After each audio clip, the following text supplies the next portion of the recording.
Mike Pereira from Fox Sports. They're rules analyst, obviously, referee analyst. And Mike again joins us here from the Raising Cane's guest chair on Radio Row at the Super Bowl. Hi, Michael. One of the originals. You know what that means?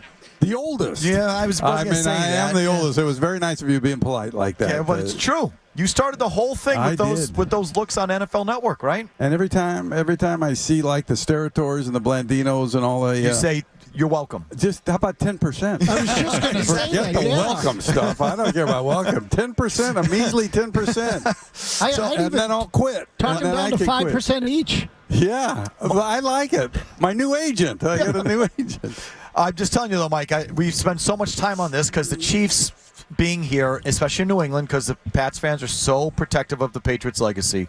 It's fine. The referee talk has just, I think, Mike, gotten so out of control. And I've said this, before you sat down. I've been saying this for weeks because I think it's gotten so stupid.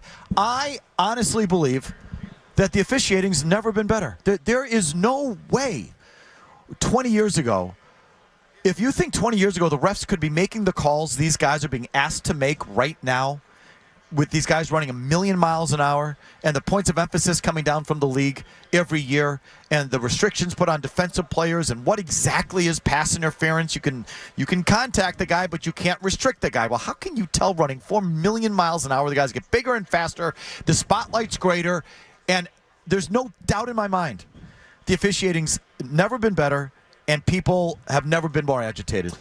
And why is that? I mean, is it the gambling aspect? Is what it might be? Is it the rise of social media? I mean, back in my day, I didn't have to worry about social media. Now, social media makes everything so much bigger almost immediately. And you're right about the officiating. Look, it's the only part of the game that people expect perfection, and it's not achievable. It is not achievable. And really, I look at numbers, and people don't like to hear this, but, well, at least some people don't like to hear it. But if you take a play with a game with 150 plays, there's a minimum 10 different decisions that have to be made on that play. I mean, is the formation legal? Is the motion legal? Is there holding? And you got 2 officials refereeing 5 guys. The referee and umpire have the center, 2 guards, and 2 tackles. You got the contact downfield. Is it a foul? Is it not a foul? Minimum 10 decisions per play, which 150 games, let's see. That means they got 1,500 decisions to make in a game, and they're right 98% of the time. That's phenomenal at the speed that you talk about. And it's the other thing, Mike, about the expectation of getting everything right. I don't know where that came from. It's not meant to be everything right. It just feels there was a time when I was a kid, close call, you got the call or you didn't, and they were close calls and maybe they missed it by an inch, but that's just sort of the nature of the beast. Now, Josh Allen on that quarterback sneak maybe gets it by an inch, maybe doesn't get it by an inch, but people on the other side now treating it like a massively blown call or some sort of conspiracy or corruption or some sort of stupidity when it was the matter of an inch on either side. And sometimes you get that call, sometimes you don't. And I just think I think the whole sporting landscape have lost their minds. And somebody asked me at our media day a while ago, is it frustrating to hear this? And I think that's the wrong word. I mean, it's hurtful. It's hurtful because you have these guys working their asses off that have prepared to get the Super Bowl game like this for, who knows, 15 years, 20 years, this year 3 years, which is unusual. But it's the fact that they've worked so hard, they've given up so much of their time away from their families, and then they all recognize that they accept the criticism when they miss a call. When they miss a call, you can accept that. You miss a pass interference call, you see it in the replay the next day when you get your video, yep, I missed it. You can accept that. Challenging their integrity, which is what this is doing, is just hard to take. It's really hard to take. And that's why I like the word hurtful, because they work so damn hard and they get criticized so much. They get yelled at by coaches, all of that, which is fine. But through social media and the fans, the integrity issue is a whole nother issue. And I always told officials that said, look at, and I tell them at the lower levels too, the high school even level, those that yell the loudest know the least. And that's true with parents, that are at Pop Warner games yelling at officials, and it's those that yell the loudest know the least. And you have to accept the fact that you know more than everybody that is accusing you of being biased, that's challenging your integrity, or misenforcing a rule, which most people seem to think they're experts in the rules and challenge. It's sad, and in a way, it's a real dilemma in sport right now because there are just not enough officials signing up to officiate on the youth levels. We were talking about this in Massachusetts, or I think it was Massachusetts. They've had to split up the football schedules to different nights because they don't have enough officials to just give you on a Friday night, so they got to spread it out because the parents are so hard on these guys and women that they're saying, screw, I don't need this. And they're having trouble finding officials. They try it, and then, they're getting paid so little, so then they quit. And I don't blame them for quitting, And it's a dilemma. I mean, all you have to do is look at the trend. Look at the trend in the last 15 years. It's really amazing. The average age of an amateur official, and we're looking at all sports, is going up and up and up and up. And the average number of people that are applying to become an official are going down, down, down. So there's coming a time where there's not going to be enough officials, period. And it's sad. It's sad for me because I've enjoyed this life of being an official, and I love the fraternity that we had as officials, understanding each other's frustrations and all that kind of stuff. And it's going away. And if I'm like, who knows, if I'm 25 years old right now and I think, well, maybe I'll be an official, and then you read what you're reading, and you hear what is being said, you go, well, no, I don't want to do that. Well, couldn't these cheap owners pony up and pay them full time? I mean, that might help. I don't think that helps. I think that might even increase it, quite frankly. Maybe there's a bit of an excuse right now by saying, well, they're not full time. Maybe I'm not a full time guy. I am, though. I've been converted to a degree. I think every white hat referee ought to be full time.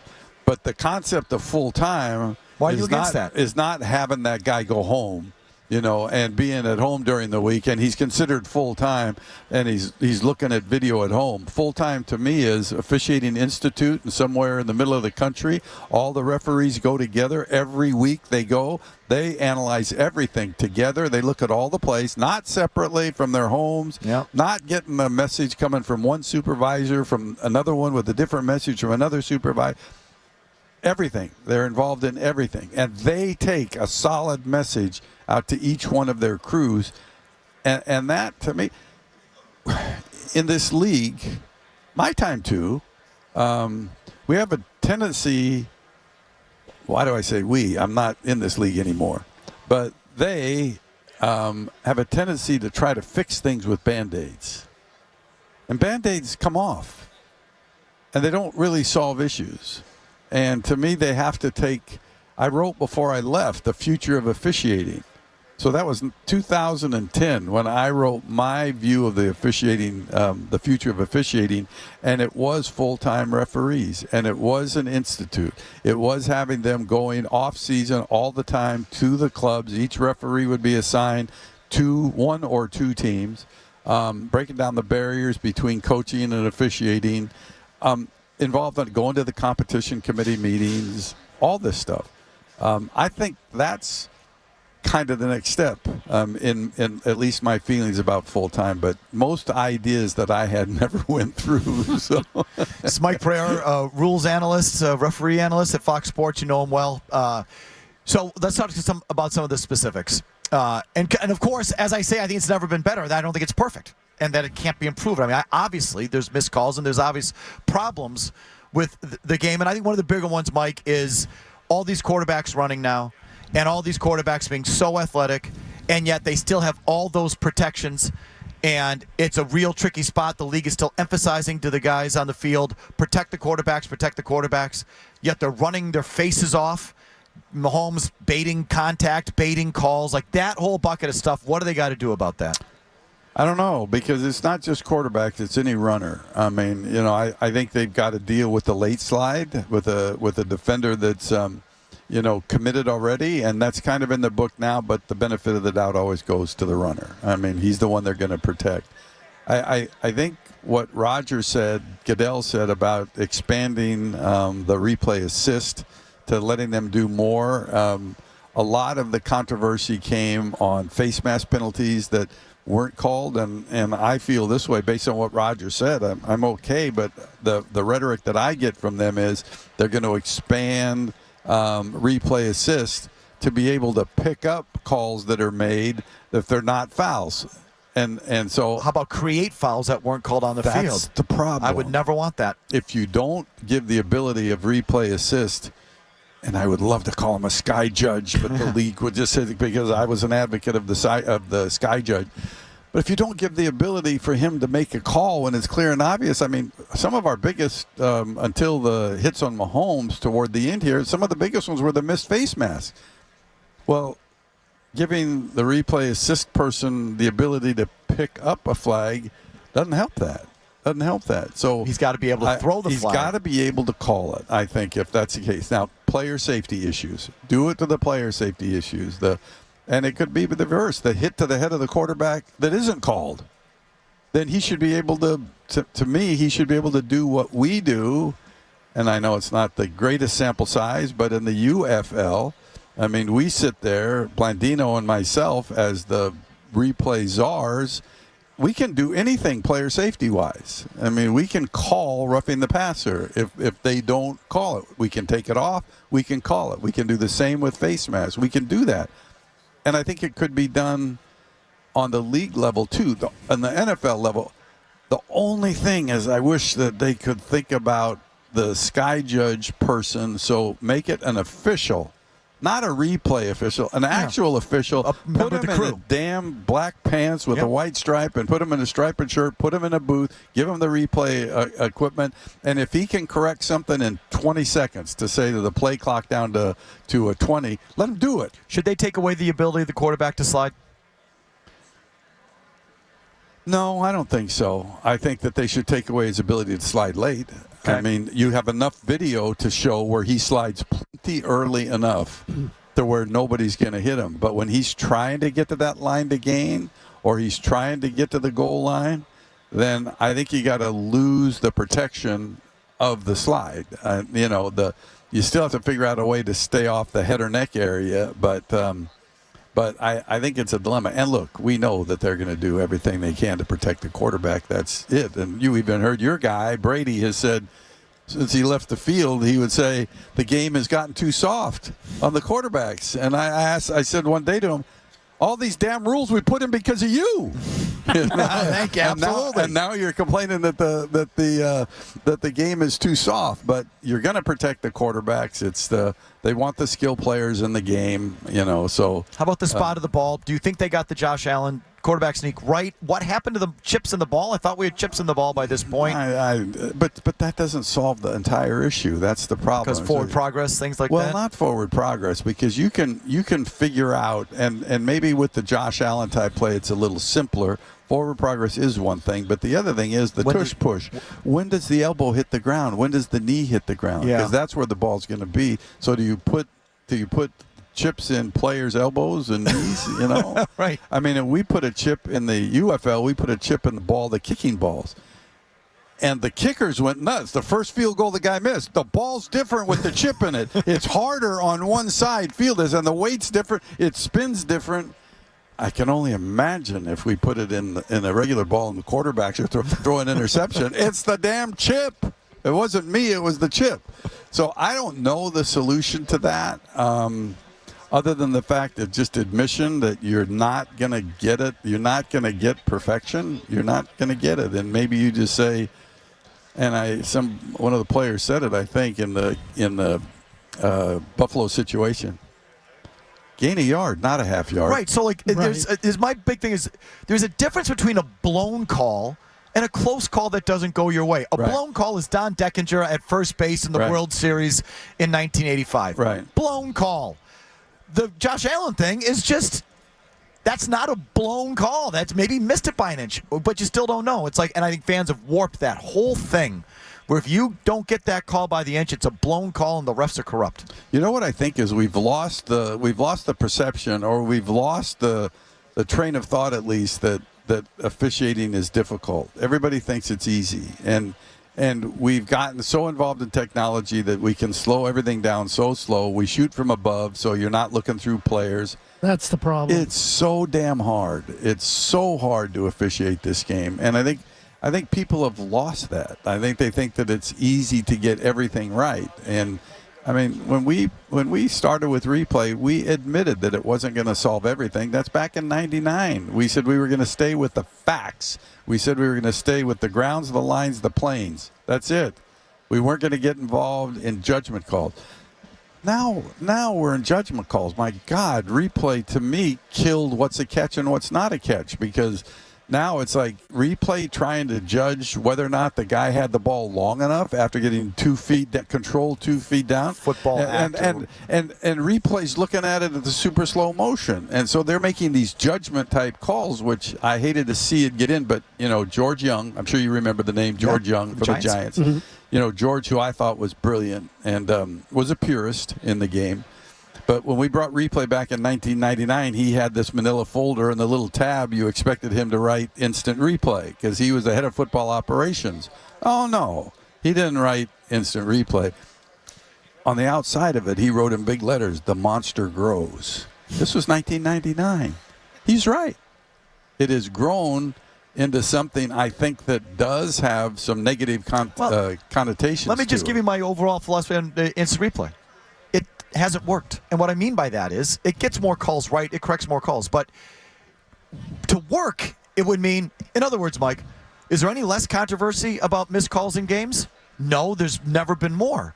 Do more fans think the game is on the level and isn't, no, more fans think the game is corrupt. More fans think it's fixed. More fans complain about calls after the games. And we have replay now looking at more and more things, and the discourse gets worse and worse and worse. Yeah. So that's what I mean, it doesn't work. And I wouldn't disagree with that. But you said, are you getting more calls right? You are. I think you can make that. But I say this. Doesn't make me a popular guy with my peers, and I'm talking about the on-the-field peers. I don't think the officiating is as good now as it was before replay. Really? Yeah. I mean, I think it has caused some people to use replay as a crutch. Mm-hmm. I think it's caused some hesitancy. We think back in my day, when I threw pass interference from the side judge position, it might have happened 23 yards away from me, and I couldn't throw the flag more than 10 yards. So then you had to memorize, in your own mind, you had to memorize, okay, that was the spot. I'm 8 yards short of the spot. Play's over. You got to pick up your own flag, and you go put it down on the right spot. Now they do everything for you. Yeah. I mean, you got the voice from above going, put the ball at the 23.5-yard line. It's like GPS. And then you get like a kickoff return, and you're dealing with the psyche of an official who's under all this pressure. And you get a kickoff, and they return it to the 31-yard line, a 31-yard kickoff return, and you think, got that spot. Put the ball at the 32.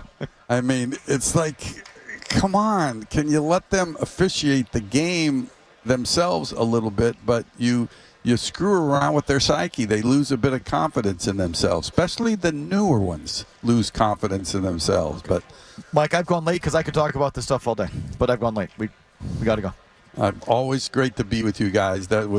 I said today but I had a security guy bring me around, and I said, I have to go after the media thing.